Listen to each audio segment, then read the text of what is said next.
আমার সারা রাত যতই ঘুম না হোক, বাচ্চা কাচ্চারা কিন্তু নিশ্চিন্তে ঘুমাচ্ছিল। আমি তখন বেরিয়ে পড়লাম বাড়ি থেকে গন্তব্যের জন্য।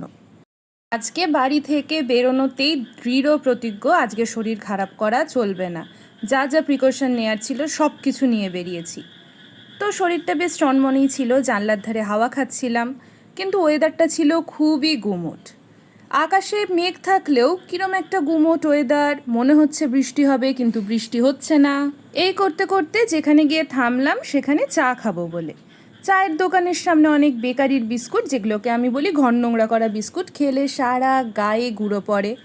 সুস্থ থাকার জন্য আমার উচিত ছিল এগুলো অ্যাভয়েড করা, কিন্তু মনে হলো খাই, এবং দেখতে যেটা বেশ বড় সড়ো মোটা সোটা সেটাকেই আমার পছন্দ হলো। বাইরে বেরোবো আর আজে বাজে জিনিস খাবো না এটা ভাবলে হয়? একটু আজে বাজে জিনিসও খেতে হয়, শরীরের জন্য ভালো। তো নিয়ে নিলাম এই বিস্কুট। এখানে হাত দিয়েই টাকা নিচ্ছে, হাত দিয়েই বিস্কুট দিচ্ছে, কোনো টিস্যু কাগজ কোনো কিছুর ব্যাপার নেই, সবাই আমরা এরমভাবেই নিচ্ছি খাচ্ছি। তো বিস্কুটটার উপরে অনেক তিল, দেখে তো হেলদি মনে হচ্ছে, কিন্তু প্রথমে কামড়েই বুঝলাম ভিতরে দেওয়া আছে বাদাম আর মনে হয় সুজির কিছু একটা পুর, যেটা বিস্কুটের থেকে মিষ্টি কোনো খাবার বলে বেশি মনে হচ্ছে। যাই হোক, নিয়েছি যখন খেয়ে তো নেবই। খেলাম, সারা গায়ে গুঁড়ো ফেললাম। তারপরে লিকার চা। চাটা ছিল খুব ভালো। চাটা খেয়ে তারপরে গাড়িতে তেল ভরে এখানের ওয়াশরুম ইউজ করে আবার গন্তব্যের জন্য যাত্রা শুরু। তখন বৃষ্টি শুরু হচ্ছিল, তো ওয়েদারটা বেশ ভালোই লাগছিল, কিন্তু গাড়ির মধ্যে আমি বেশ ঘেমে যাচ্ছিলাম। তো জায়গায় পৌঁছে ভাবলাম এবার বাড়ি থেকে আনা খাবারটা খেয়ে নিই। তো মা করে দিয়েছিল রুটি আর সাদা আলুর তরকারি। বৃষ্টি কখন বন্ধ হয়ে গেছে আমি জানলার কাঁচটাও খুলিনি।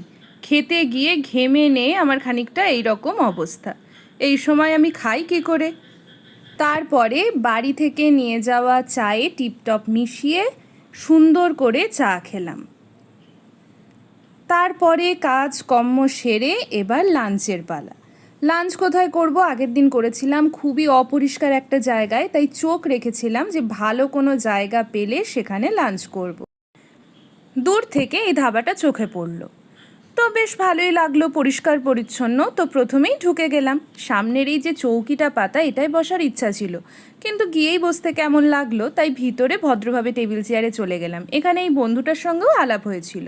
তারপর ওরা দিয়ে গেল মেনুতে দেখছিলাম, কিন্তু ওদের কাছে কোনো খাবারই রেডি নেই, তড়কা রুটি কিছু রেডি ছিল না। আর আমার চোখে পড়লো চাউমিন। তো ঠিক করলাম চিকেন তো এখন খাবো না, তো এগ চাউমিন ট্রাই করা যাক। কিন্তু ওদের সমস্ত কিছুই রান্না করবে, বানাবে। আমার বসে থাকতে একদমই ভাল লাগছিল না। যে কোনো জায়গায় গিয়ে খাবারের ওয়েট করা আমার দ্বারা হয় না। এখানে বসেছিলাম, খাবারের অপেক্ষা করছিলাম, তারপরে ভাবলাম চুলটা খুলি, কিছু সেলফি তুলি।